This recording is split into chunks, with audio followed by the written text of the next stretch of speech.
Excellency Taoiseach and Kenny, members of the media, it is truly a pleasure to be here in Ireland. Short this visit may be, it is historic. It has taken 59 years for an Indian Prime Minister to visit Ireland. Thank you for your very warm reception and gracious hospitality. Thank you for your kind words of friendship for India. India and Ireland share much in common. We can compare notes on our shared colonial history. Our constitutions have something sacred in common.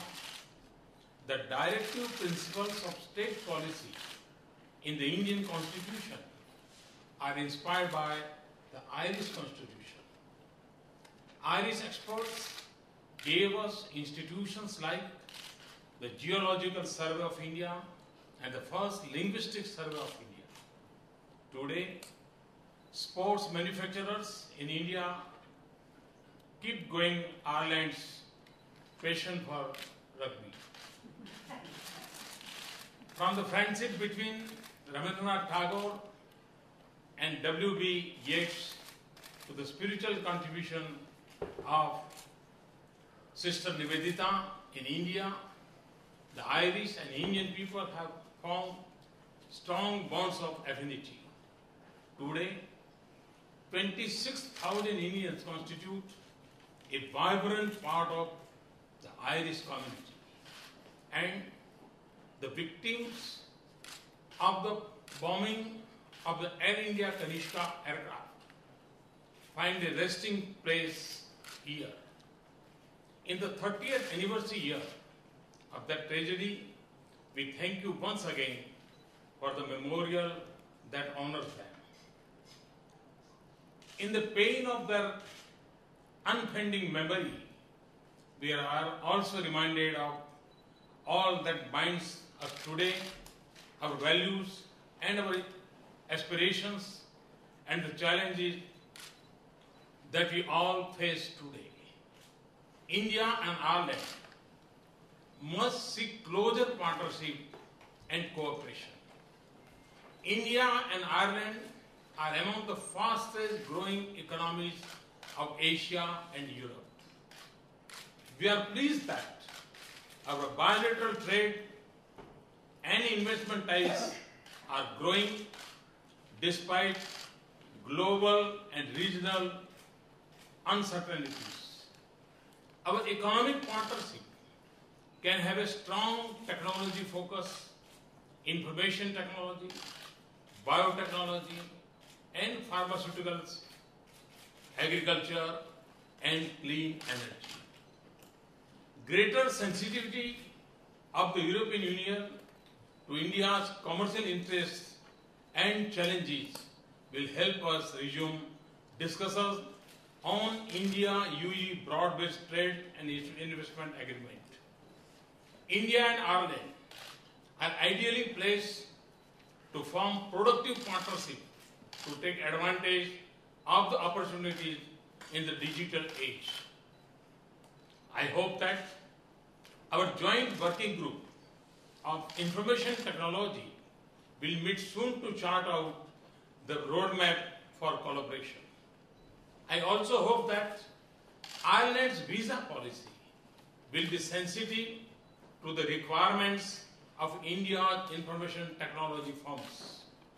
I convey our interest in concluding a social security agreement which will be of great help to professionals from both countries. I am glad that we will soon have direct air services by airlines of both countries.